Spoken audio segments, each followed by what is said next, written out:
guys, welcome back. I'm in Utah, gardening zone 7B, and I thought it would be a good day to come out here and finally get to pruning my roses. I feel like I really should have done this about 2 or 3 weeks ago. They've had quite a bit of growth on them. I got into a Utah forum though, and a lot of people were saying to still wait and don't do it, but I feel like I really should have just gone ahead and done it. I think they would have been totally fine. So I'm going to get in there and see as much old foliage as I can and get that off of there. It's going to be a little bit more difficult, but I thought I'd just take you along with me. There's some things I've learned about roses. I'm definitely not a professional, but I have watched a lot of videos, and I thought I'd just share with you what I do for my roses. I've also gotten some tips on here from a few YouTubers that I like to watch. I'm hoping a few of these things can be really helpful in having my roses bloom even better. Roses are one of my favorite things, especially David Austin roses. I have 5 here, and then I have another one over here. I have a few knockout roses, and then I have a few At Last roses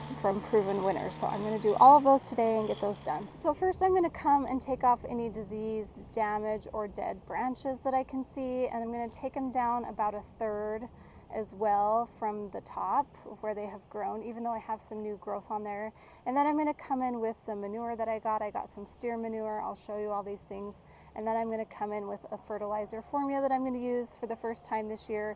I usually just use Rosetone, but Janie on Dig Plant Water Repeat talked about this formula that Van Windens uses for their roses, and I really wanted to try it this year, so I ordered some of this stuff for them. So anyway, okay, let's get into it. You guys can just follow along. So these are the things that I bought last year and the year before. I just used Rosetone on my roses, and it worked really well, but I really want to try this new formula. Excuse me, Pepper.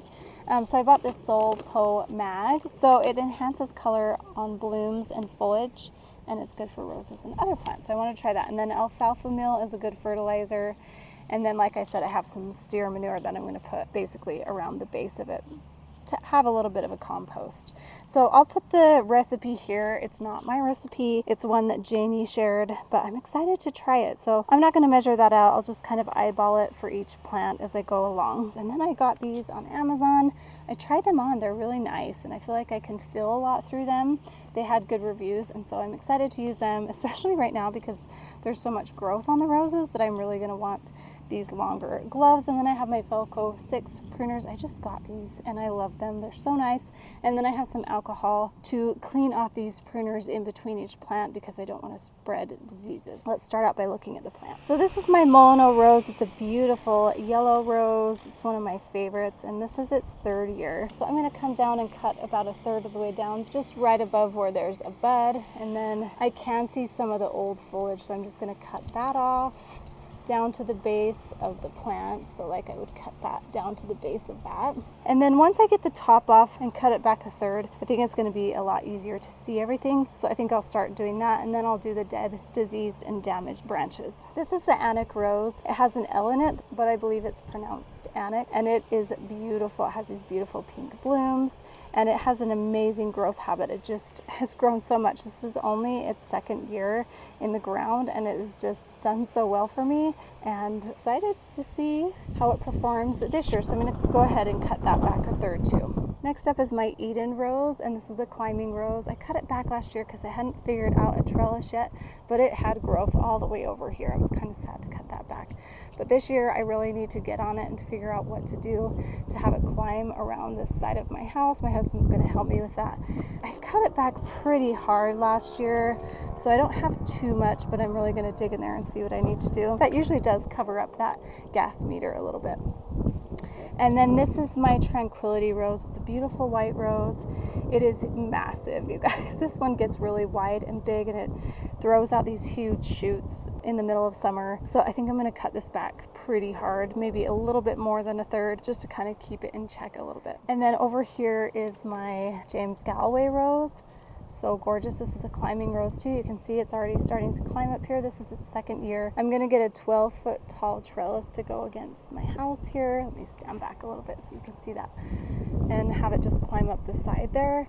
I think that will be really pretty. This is what I call my rose garden. So lots of fun and pretty things here. Okay, let's get to work. So when you're cutting it, you want to cut, for the most part, I don't think you have to be super particular about it, but it's nice to think about it, is I cut this branch down, and You want all the new growth to go on the outside instead of the inside so you can keep the inside nice and airy. I didn't do that everywhere. I'm not too picky about it because I don't want to be too picky, but if I can think about it, I will. So I did that with this and a few others around here. There's still some that I need to cut back, but I wanted to show you that there are some dead branches down in here. If you see this brown branch right here, that's dead, so I need to cut that out. And like I said, if I would have done this earlier, it would have been easier for me to see. But see how these are all jammed up in there? I'm going to get rid of some of that extra growth in there because I want it to be more open. I don't want all those sticks sitting in there. So I'm just going to work on that now.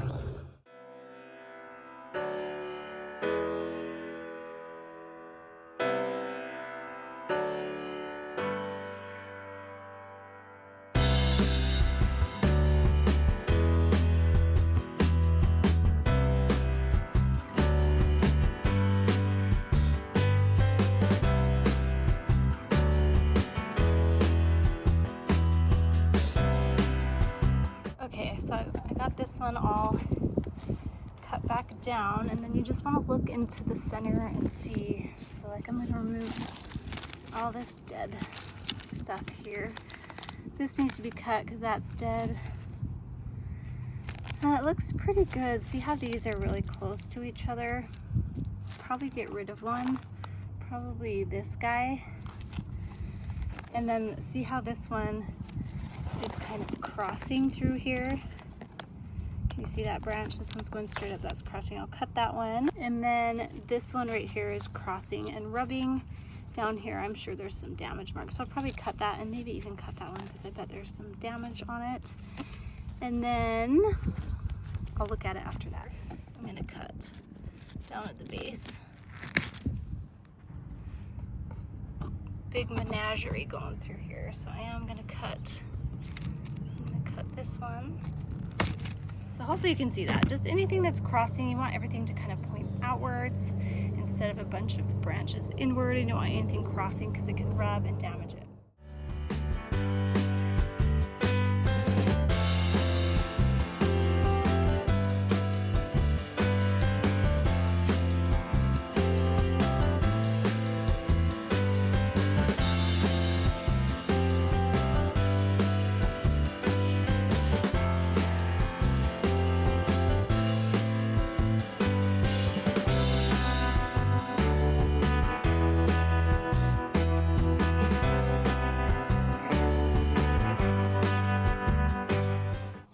Okay, so I thought I'd bring it in a little close to show you what I'm doing here. Some of these branches were pliable and I wanted to just rearrange them a little bit now that I have a little bit more knowledge of roses, and I'm still learning. You want to have all these canes turning and going different ways. So I took this guy out because he was kind of tucked and crossing this one, and I think I'm going to work this one around this way.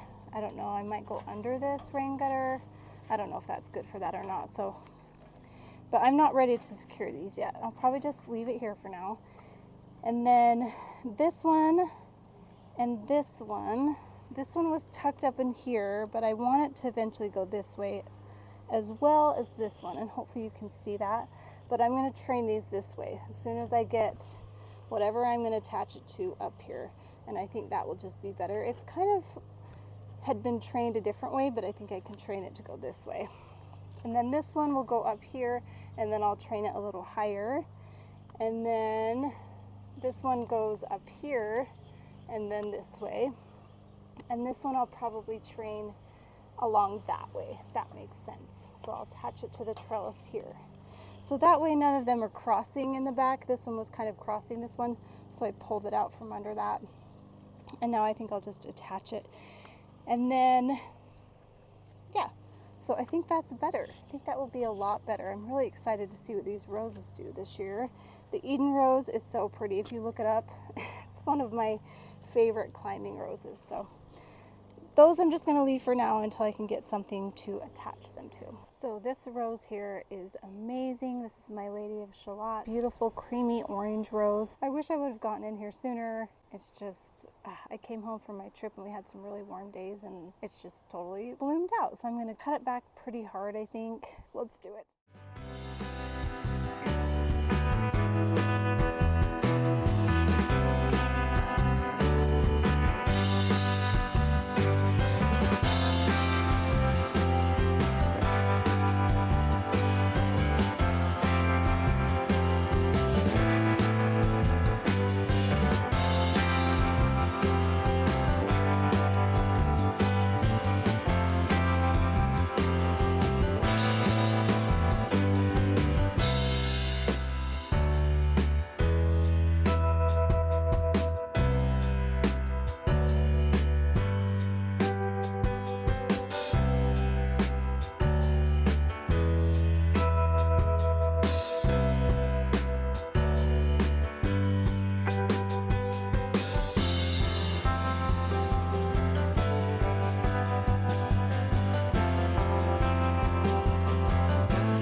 Okay, so we got everything done. We got the fertilizer down, we got the compost down, the mulch put back.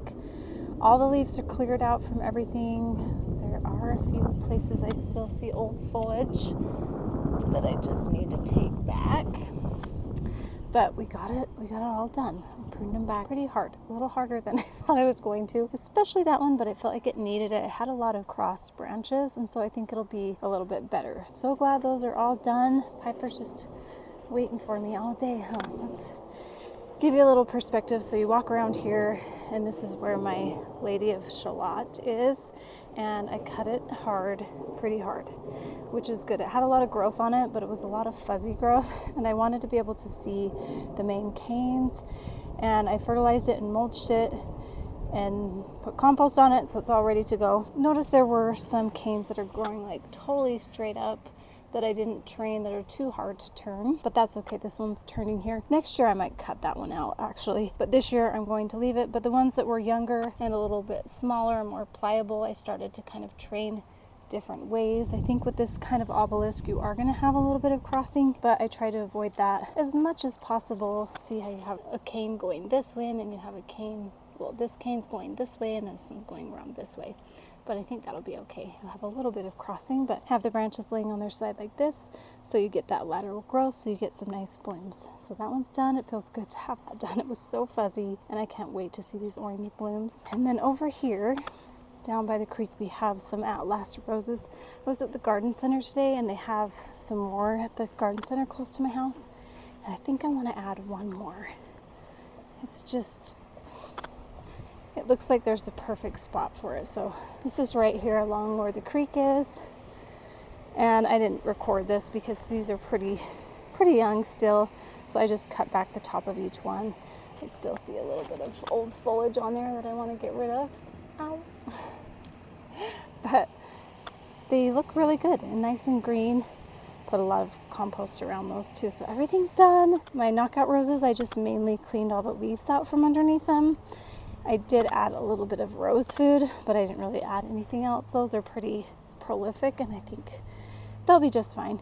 I'd cut them back pretty hard in the fall, so I didn't do too much as far as cutting them back, and I think they will be a little fuller this year. And I forgot to mention this one too. It's just going to be pretty big, but that's nice. It'll look really nice next to that orange. Anyway, I'm out of breath.